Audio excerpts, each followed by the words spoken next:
Alrighty, fellas, good morning. Yo, what's up? My name's Patrouski. Welcome to another PokeMMO stream recap, your daily source of tips, tricks, information, and daily news on what's happening inside the PokeMMO community. We have a fair bit of things to discuss today. Let's just go ahead and jump right into what is happening inside the PokeMMO community, upcoming events, suggestion box post, a lot of stuff that's covered on the forums that the community is discussing. It's not always easy to browse through the forums every single day to get through this. I'm still waking up a little bit, so apologies for any slowness, but let's jump into it. First things first, we have a catch event coming up on the 15th of August. That is this Friday at 2 p.m. ET at Route 222, so 222 in Sinnoh.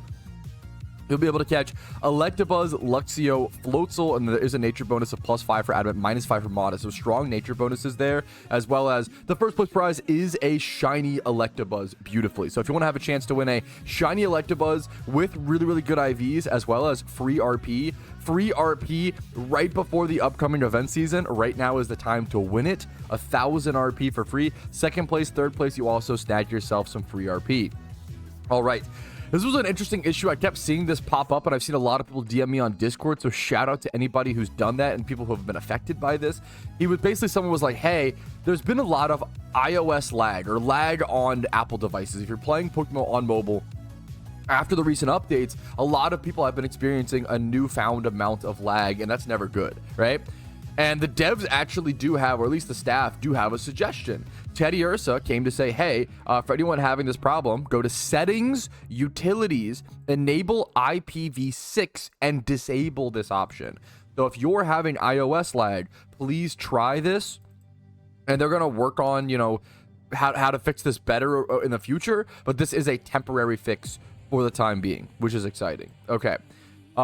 Next up, I actually really like this suggestion. This was someone this is the same person. This is coming from the same person who left the AI response recently on the forums, and they do a lot of AI stuff on the forums. And I'm not anti-AI, but I'm kind of just neutral. I don't really know is kind of where I'm at. I don't speak out on stuff like that because I'm just not educated on it. So I just don't have an opinion. That's all it really comes down to. However, this suggestion of theirs, I actually think is pretty interesting. They're like, hey, I'd like to suggest a small incentive for players who remain AFK in major cities. The idea is to reward a community presence, encouraging players to log in, stay connected, and help make the overworld feel alive. Plus, it would motivate returning players to log in daily. Hanging out AFK could be fun. As silly as this sounds, this is a very classic MMO situation. So much so that a lot of MMOs, like Classic WoW, have rested XP. And I actually think that rested XP could work really well in PokeMMO. Rested XP, for those who don't know, is if you AFK or log out in a city, you get a certain amount of boosted XP for a certain amount of time. We could iron out exact percentages and how much we want the boost to be. Excuse me. But in my opinion, if we're gonna buff anything in PokeMMO, I think one of the best things to buff is XP training. I don't love buffing shiny hunting, as you may know, from my personal opinion, because shiny hunting is the endgame content for a lot of people. It is the reward. It's the prize. Most people aren't XP training as the endgame piece of content. Thank you for the sub, people. I'll properly thank you in a second. XP training is a means to an end. People are XP training to play PvP, to do raids, to do other things. XP training is not the most engaging content. Now, that doesn't mean we should just make it non-existent and make it easy peasy. You want to have friction in your games. You want to have difficulty getting to things. That's what makes achievements meaningful in the first place. However, if we're going to buff something, I think XP training is one of the best things we could buff. EV training is already so fast, we don't have to worry about it. But XP training is a really time-consuming and boring thing in a lot of ways, and I'm okay with buffing it because it's a means to an end. It's a means to get to a different piece of content, right? So I love the idea of some sort of rested XP or some sort of benefit to logging out in Vermilion and having a designated one. Once again, people coming to certain locations. Back in the day, people used to hang out, way back in the day, in 2013, people would always hang out in Viridian City. It was the place to go to. Nowadays, it's kind of the dock cities. It's kind of Vermilion. Thank you for the raid, by the way. What's up, Links? I'll properly thank you in a second. But I feel like more than ever, people are kind of scattered. And they kind of log out at different PCs, different locations. Since you have access to incubators and we can go to whatever daycare. For a while, everyone was at the Unova daycare because it was the most efficient one to go to, but now that is no longer the case. There's a lot of things to factor in. I like the idea of rested XP in PokeMMO. Is just my personal opinion. Feel free to disagree and leave comments, stuff like that. You don't have, so with rested XP, you don't actually have to AFK. You can just log out in a city and you basically come back and have a small amount of boosted XP. It doesn't have to be like anything crazy. Like every 24 hours could be like 10% boosted XP or 50% boosted XP for like one level or something like that. It would be like a really small amount. It could also be for only the Pokemon in your party, so it can't ever get like crazy. There's a lot of ways to balance it. I also think we can iron out details in the future. I feel like that's just the thought process that we're talking about here. This is so early on in this prod and that kind of idea. I also think that this is fantastic for players stuck in the storylines and for like your average this is a perfect kind of small buff for casual average players. I think a lot of people get stuck in the storylines with XP. I always tell people, please, if you're in your first storyline in PokeMMO, fight every single trainer. Because if you don't, you might get put in a situation where you're under-leveled and it's really hard to break out of those locks in the storyline. The storylines in PokeMMO are pretty difficult, especially if you're new and you don't really pre-plan, right? I love little buffs like this that helps players get through the storylines that doesn't hurt any endgame players by any means. So I love the idea. I didn't expect to talk about it for so long, but the more I've thought about it, the more I love the idea of some sort of rested XP bonus in PokeMMO. All right, next up, this person has a good idea, presented with a little bit of, you know, we'll talk about it. He says, hey, I want to add an official Nuzlocke mode, but he put in his title, add it before IronMan mode, which is a little funny to me, but I also kind of agree with him. I wanted to add this out into the aether before the IronMan mode propaganda spreads too far. This makes me a little sad. Like, why are we using the word propaganda? Like, why can't Nuzlocke and IronMan mode just both be good? I don't know. He's obviously got beef with the IronMan mode, you know, to each their own. I would like to see an official Nuzlocke mode added in before IronMan mode if we're going to get other game modes of PokeMMO. I actually agree with this because the Nuzlocke mode's been waiting longer, and it's like it's a concept that many Pokemon fans are used to. And I've been saying forever that a Nuzlocke mode would bring more players into the game. And I think if, you know, people would be willing to try PokeMMO if they knew it had an official Nuzlocke mode. I actually agree with this. I think Nuzlocke should come before IronMan mode, but I would love if they were both were added, right? He does go on to say a properly implemented Nuzlocke mode would definitely help out the economy. I don't know how. Maybe I'm just misunderstanding, so I don't know how that would be the case. IronMan mode will definitely not. This is also a really common misconception, at least in my opinion, right? In my opinion, people always say like, oh, IronMan mode will hurt the economy because then people are, you know, playing self-sustained accounts. They're not buying things off the GTL. When you take a player and you make them an IronMan mode, what's happening is you're not just sucking away demand off the GTL, you're also sucking off supply. When a player quits PokeMMO, they're not hurting the economy. You're losing one supplier and one demander, right? Really basic economy stuff. It should be a net neutral trait. You're not really like swaying it either way. Obviously, there is a thing to be said about grand scheme of quantity, like faster sales and stuff do happen. The more people you have in an economy, the faster things move a little bit, but it's not really going to be a massive impact. Like, also, there's so many problems with the PokeMMO economy right now that like IronMan mode, like if things like alphas are eviscerating the Pokemon market, we have so many other problems to worry about. It's a little funny to me to worry about IronMan mode, which would probably affect the market. Maybe 10% would be my guess. I think people are a little demonizing IronMan mode, and it's funny. In my opinion, it's funny to me because I don't understand it, but maybe I'm missing something. And I don't understand how a Nuzlocke mode would be any different. I feel like they'd both be a net neutral to the economy. If not a small negative for massive community benefits, which would bring in more players and arguably help out the economy. There's a lot of things like that, right? Anyways, I thought it was worth noting because even though I disagree with a lot of the like vitriol behind the post, I think that I do agree adding a Nuzlocke mode before IronMan is kind of fair. All right, on to another post, another more suggestion box stuff. Osu says block mail from others/friends/teams. Back in the Stone Age, I suggested to add a block whispers from the others, friends, team feature as an alternative to D&D. For those who don't know, prior to this setting, prior to this setting in PokeMMO, let me show it really quick. We used to just have a /D&D option, and it worked. It was fine, but it wasn't that. It wasn't as good as this. This is so much more detailed, and I've loved this quality of like person as a content creator. And I can speak, selfishly as a content creator.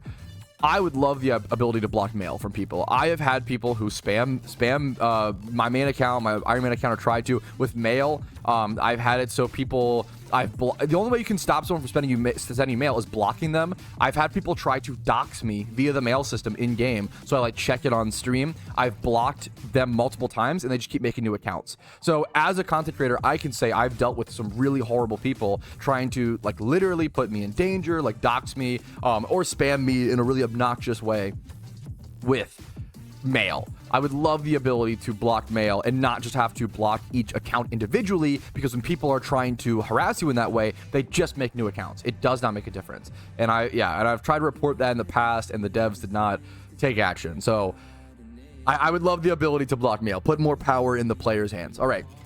Sorry, so much to talk about today, so many posts. Let's go into this as well. So we have 2 more deep posts to cover, okay? We have 2 more deep posts. This comes from Clue, who is a very, very high-end PokeMMO Shiny Hunter in Team Mister.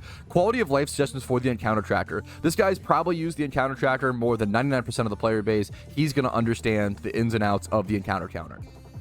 I'm going to read through some of this. It's a very long post you have to check out for yourself, but I'm going to read through some of the things where he's basically like, hey, with the introduction of the encounter tracker about a month ago, I've taken the time to gather some quality of life things. We're going to go over a few of them, allowing us to open multiple trips at once, similar to the GTL templates. This is a very quick and simple one, but I super agree with it. Only having 1 trip available is kind of awkward. I've wanted to like start a trip for Entei, but then if I go like take a break from Entei and go do like XP training on the Iron Man account, like that ruins the trip numbers anyway. So what's the point of a trip if you have to stay at the one location like permanently? It's kind of weird.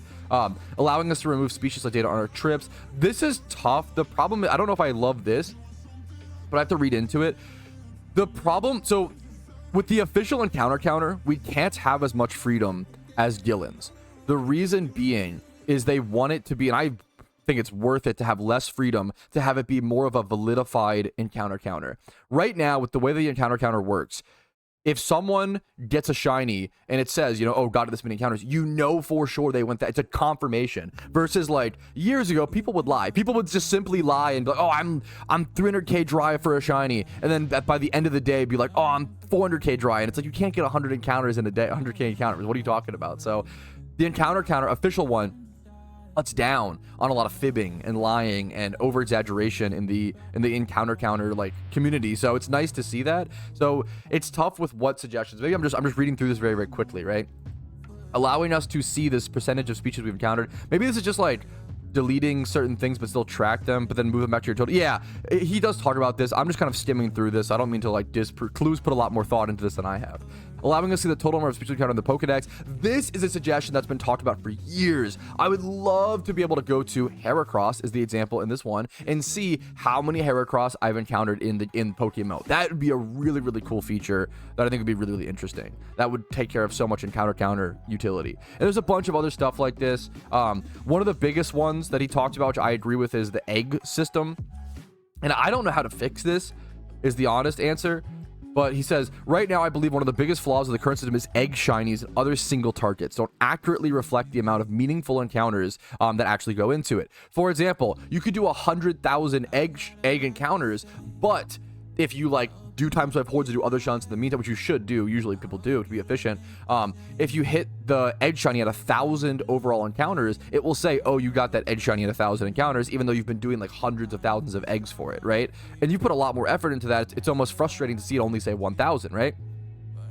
The opposite is true as well. Yeah, I think it's still important to give the players the choice what is displayed, though. Options would be nice. I just love the idea of this, where you could have an option to either display your egg shiny with the total number of eggs hatched, basically having 2 different numbers, which we already have in the Pokedex, or on the encounter counter, excuse me. We already have on the encounter counter, you can look at egg, right, and see the total number of encounters. But I think this might, I'm not sure if this resets since last shiny. That's the hard, I don't know, because I haven't gotten an egg shiny, right? So there's a lot of things we're still learning about the encounter counter, but I'm sure a lot of these players like Clue, who use them for, a month now, during Shiny Wars, has learned a lot. So I think it's a great post by Clue. Wanted to show it off a little bit, just covering bits and pieces. I could spend way more time on that, but anyways, moving on. I'm trying to catch people back up on what's happening in PokeMMO. Next up, official PokeMMO Shiny Wars number 2 has come to an end. Okay, it has come to an end. and let's go ahead and cover. This is a feedback thread. In this feedback thread, I've seen some really productive conversation on the PokeMMO forums recently, and it's giving me hope, boys. I'm not gonna lie, it is giving me hope in the PokeMMO community. There's nothing more disappointing than like bad argumentation and bad discussion. This is some really good discussion. I think one of the number one thing that I've seen suggested is just more breakdown of prizes. So for example, this year it was like first through fifth got like a big prize, right? And then everything else was 6 through 50. And people brought up like, hey, I think someone said, let me try to find it. Someone was like that, yeah, this guy was on the 6th place team, right? For me, it was a very good shiny war, much better than the first edition, which is awesome to see. Everybody's had a much better time this year, it seems like. The prize system, I did not think was very, because my team was in 6th place, and we get the same prize as everybody in 50th place. That's really demotivating when you're in 6th place. Like, why would you keep shunting when you're gonna get the same prize towards like the last 2 weeks or so? You might as well just let it fall, you know? Like, I totally get that. I think most people have come to a conclusion that adding something like 1st through 5th, 5th through 10th, 10th through 25th, and like 25th through 50th, just more variation of prizes and more structure to accurately reward people's efforts, I think is what was the number one thing I kept seeing in this thread. I read this thread a little bit, and it was almost everybody came to the same conclusion, which is a really, really good sign. If everybody's coming to the same conclusion of, hey, we need more prize structure, if it's an easy solve, that's the greenest flag you could see in a thing like this. So I think that covers everything. I'm gonna go ahead and get back to the Iron Man making progress today. Hopefully you guys enjoyed today's video. If you do, like the video. If not, dislike it. Subscribe for daily videos. Follow me on Twitch for PokeMMO streams. Check out Factor if you want to support the channel. First link in the description. But let's just have a fun day. It's a great day to play some Pokemon.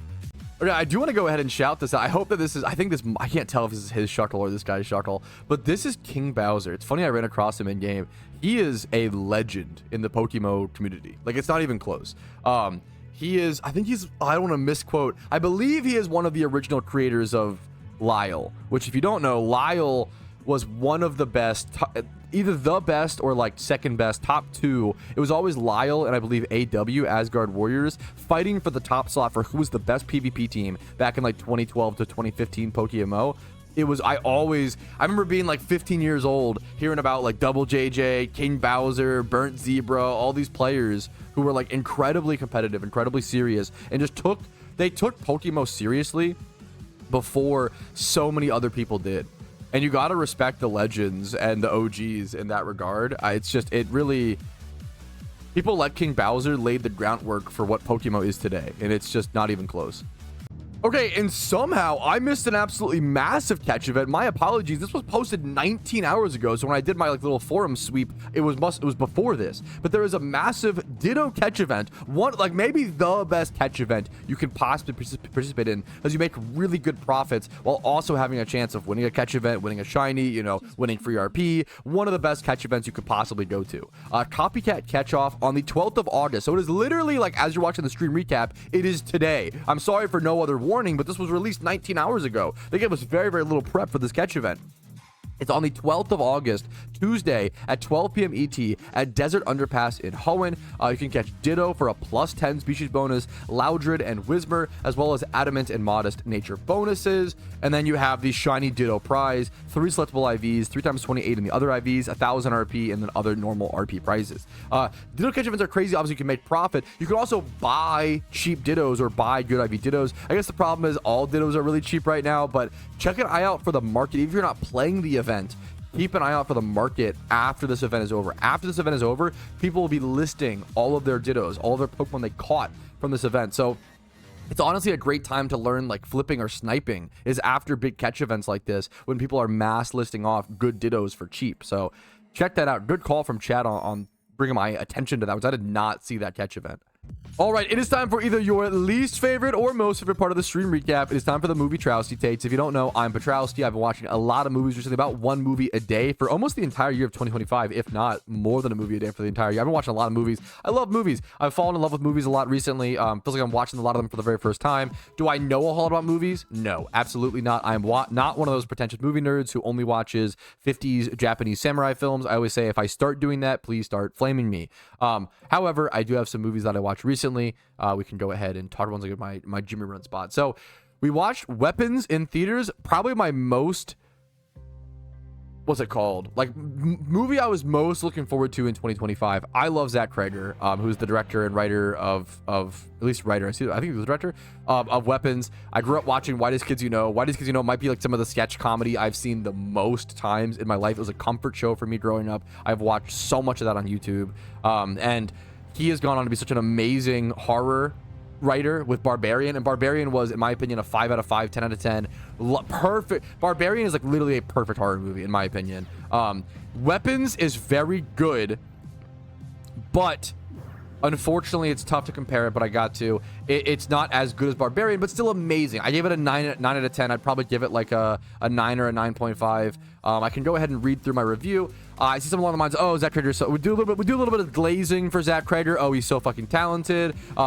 Everybody involved with making this project from top to bottom, incredibly talented. Zach is approaching horror in such a unique and refreshing way in a decade full of refreshing and unique, amazing horror. I feel like the last 10 years for horror movies have been, or last 10 or 20 has been like fucking insanely good. While I don't think Weapons is as perfect as Barbarian, I still think it's a masterclass in horror, in suspense, in timing, in multi-perspective narratives, which seems to be something he really aims to keep doing. That's the biggest thing with this movie, is he like does all these constant resets. He did the same thing in Barbarian, and that's probably one of the only negatives of the movie, is that it constantly does these resets to where it resets the tension, and that can be a good thing or a bad thing. I think it was done too many times in this movie and kind of became a little bit of a lull in the center of the movie because of that.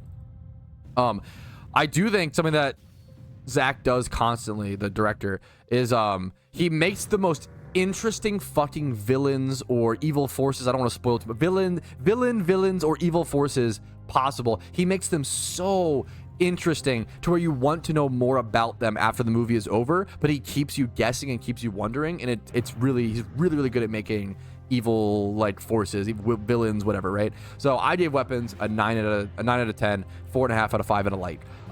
Super 8. Watch Super 8 for the first time. This is like a movie you had to be around when it released. I feel like everybody was talking about Super 8 when this movie released. Maybe that was just my vibe. 2011 had a lot of crazy movies. Super 8 was kind of a letdown. It started off really strong. I would give the first like 30 minutes of this movie, 45 minutes, like a 4 or a 5, like a really high score, right?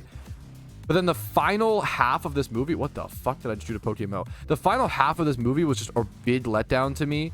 I think it just never really fleshed out the villains, the aliens in this movie. It never fleshed them out. It was very uninteresting. I just didn't care about, by the second half of the movie, I just didn't care about anything. I didn't care about the characters. I didn't care about, well, maybe the characters a little bit, but I just dropped interest hard, unfortunately. And yeah, I was disappointed. Not the worst movie in the world, but disappointed. If I watched it when I was younger, maybe I would have loved it.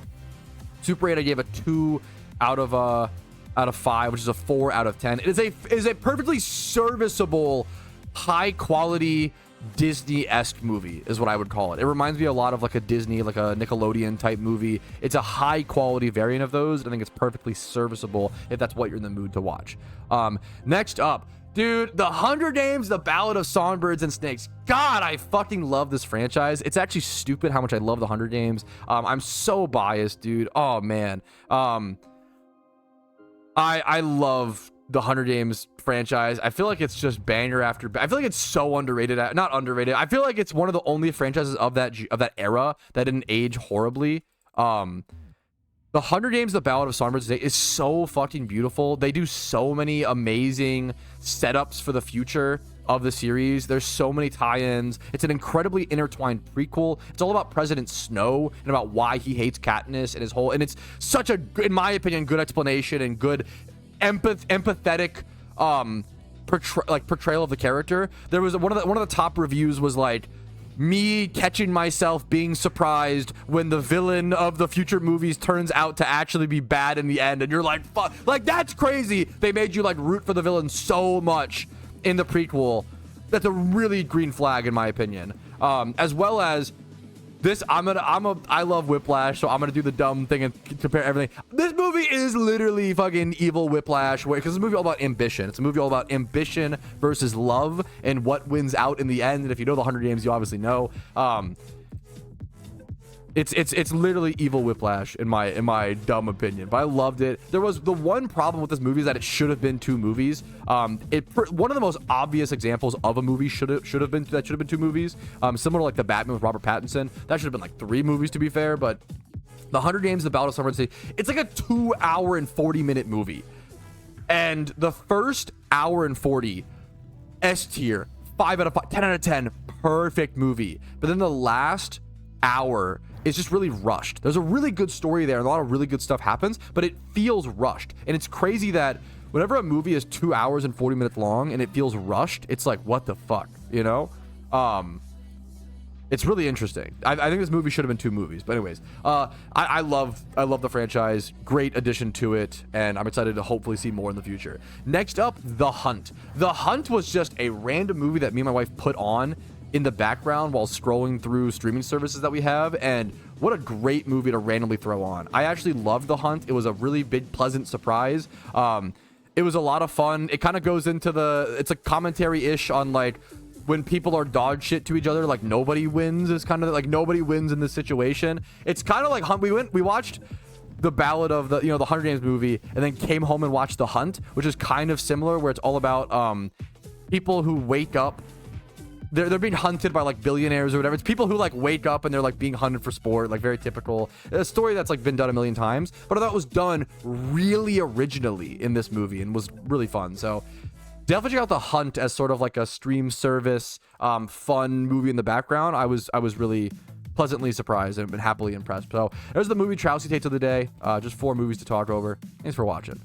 All right, it is time for our first ever trainer rerun on the account. If you don't know, I'll show you what it looks like really quick for the first trainer. The only downside is I am going to have to pop my amulet coins for this, which is a little awkward. It is going to cost me amulet coins, and I kind of want to track this as well. I'm going to name it Brewski1 just to count how many trainer runs we've done on the account, similar to the Typhlosion. So you want to pop your amulet coin. We're going to go ahead and jump into it just like this. Basically just get started. I'm going to turn off my exit reamplifier after this fight, so we also don't have more text boxes popping up in the fight. Stalls time a little bit, but you basically you hold control. You see that? It was so fast. You hold control plus Z through all the fights, and you just icicle spear everything. Choice band, Cloyster plus Icicle Spear just one-shots every Pokemon. It is that powerful. There are a few mons that it has a chance to not kill, like Gastrodon at certain spots or whatever. Ninetales, I'm going to do not very effective damage. It should still one-shot. Let's see. It crit, so it's harder to tell. Yeah, there we go. It's just so much damage. It's so much pure damage. You hit through Sturdies with Icicle Spear, which is really important. Sturdies, Focus Sashes, very, very relevant. And you pretty much, it's very chill.